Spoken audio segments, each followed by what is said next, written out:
Halo teman-teman, kali ini saya ingin membagikan video proses pemasangan list karet helm KYT Titikors. Dalam proses pemasangan list karet helm ini saya menggunakan lem super glue atau orang menyebutnya juga dengan lem besi, lem Alteco atau lem Korea. Selain itu saya juga menggunakan alat penjepit. Penjelasan fungsi penjepit ini nanti akan saya jelaskan di proses pemasangan list karet helmnya. Oke teman-teman, tanpa lama-lama kita mulai proses pemasangan list karet helmnya. Pertama kita pasangkan dulu list karet helm di bagian visor. Kita pasangkan tanpa dilem terlebih dahulu untuk memastikan karet visor pas, karena terkadang list karet helm ini bisa memendek ketika disimpan saat proses repaint. Jika hal itu terjadi, maka teman-teman bisa merentangkan list karet helmnya agar sedikit memanjang.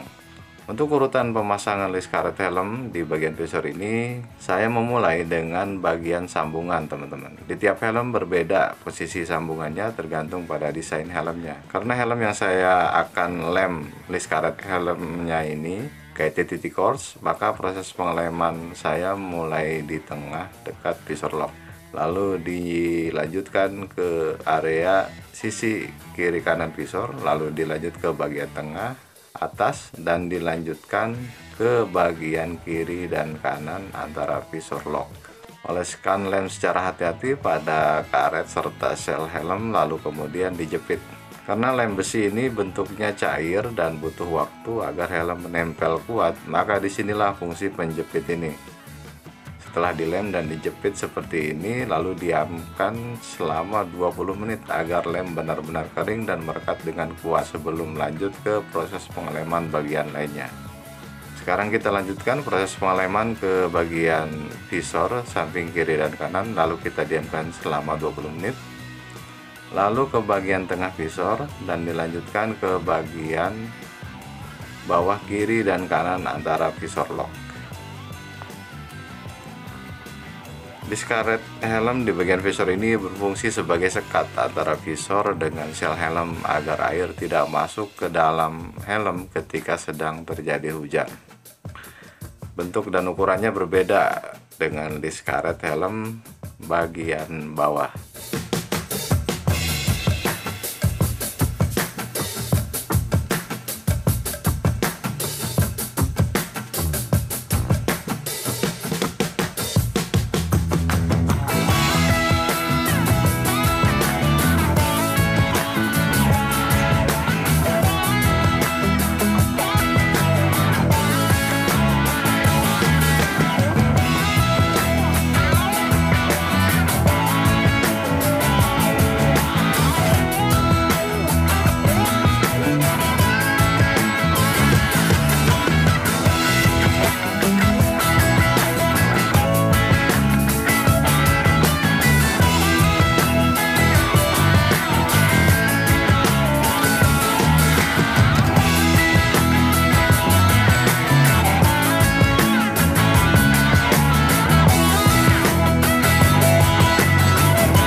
Ya, ini dia teman-teman hasilnya setelah dilem ya, dan penjepitnya kita lepas semua. Hasil pengelemannya merekat dengan kuat dan rapi ya teman-teman. Setelah ini kita lanjut pengeleman di bagian karet list bagian bawah.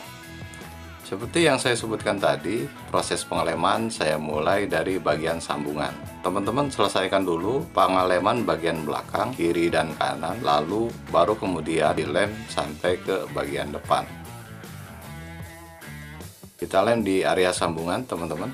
Setelah itu dijepit ya, dan biarkan selama 20 menit sebelum dilanjut ke proses pengeleman selanjutnya. Di sini saya menambahkan potongan karton ya, atau kardus. Kenapa saya menambahkan potongan karton atau kardus ini? Alasannya agar ketika list karet helmnya dijepit, hasilnya rapi teman-teman. Karena jika tidak menggunakan kardus atau potongan karton seperti ini, akan tidak rata hasil pengelemannya. Jadi inilah alasan mengapa proses pengeleman list karet bagian bawah ini saya menggunakan alat tambahan lagi, yaitu potongan karton atau kardus ya teman-teman.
Oke teman-teman, demikian tadi proses pemasangan list karet helm di helm KET TT Kors. Semoga bisa dipahami dan bermanfaat ya. Jangan lupa untuk dukung terus channel ini dengan cara like, komen, dan share. Dan sampai jumpa di video tutorial saya yang lainnya. Terima kasih.